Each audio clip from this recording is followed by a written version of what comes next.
పక్కల ఊరు. ఒక్క విషయం, బాబు ట్రీట్మెంట్ కావాలా?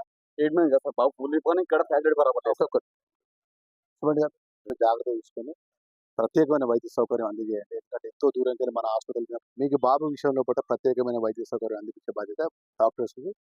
తప్పకుండా ట్రీట్మెంట్ ఇస్తారు. డ్యూటీ డాక్టర్ కావాలని మా ఉద్దేశం. ఏదో పెద్దగా మా పిల్లలకి అంటే వేరే పిల్లలే కావాలి సార్. అంటే చిన్న పిల్లలు సార్, ఫస్ట్ కావాలి సార్. ఇక్కడ ఏంటంటే ఒక్కటి పెట్టిన ముగ్గురు ఏం బరాబర్ లేదు. డాక్టర్స్ ఉన్నారు సార్, ట్రీట్మెంట్ ఇస్తారు. కానీ ప్రాబ్లం ఒకటే రూమ్ లా 8 మంది పిల్లలు. ఏం సార్ అది? మాకు ఆ సొమ్మతలకి ఇక్కడికి వచ్చాం, లేకపోతే ఇంకా రాదు. మేము ఆ ప్రాబ్లం ఫుల్ ఉంది. చిన్న బాబు 3 months బాబు. అసలు ఎట్లా అయిపోయిందంటే 15 days అయిపోయింది.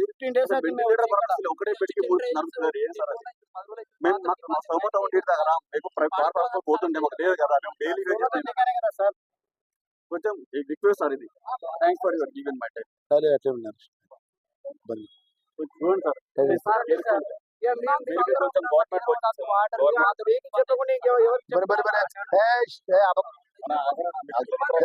కొంచెం ఇప్పుడు డాక్టర్స్ ఉన్నారు, సూపరింటెండెంట్ ఉన్నారు, అందరూ కూడా మీ ఆవేదన, మీ కష్టం, మీ పిల్లల కష్టం చెప్పిండ్రు. అన్ని సమస్యలు పరిష్కారం చేస్తారు. మీరు ఇబ్బంది పడకూడదు. ఎందుకంటే మేము కూడా 2 years అయింది గవర్నమెంట్కి వచ్చి.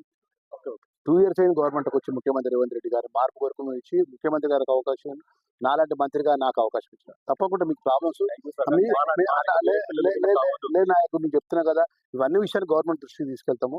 ఇలాంటి పొరపాటు జరగకుండా సరి చేస్తాము. కొంచెం మీరు టైం ఇవ్వండి బాబు. మీ సమస్య ఇప్పుడు చూడండి బాబు, నేను ఎందుకు ఇట్టున్నా బాబు? నేను మీ సమస్య అనేది మా సమస్య కాబట్టి ఇట్టున్నా నేను. ఇప్పుడు ఎవరిదైనా పిల్లలు ఇబ్బంది కష్టం రాకుండా మేము చూసుకుంటాం. ఇక ముందు ఇటువంటి రిపీట్ కాకుండా మీ ప్రభుత్వంతో మాట్లాడతా మంత్రిగా తప్పకుండా చూస్తాం. నేను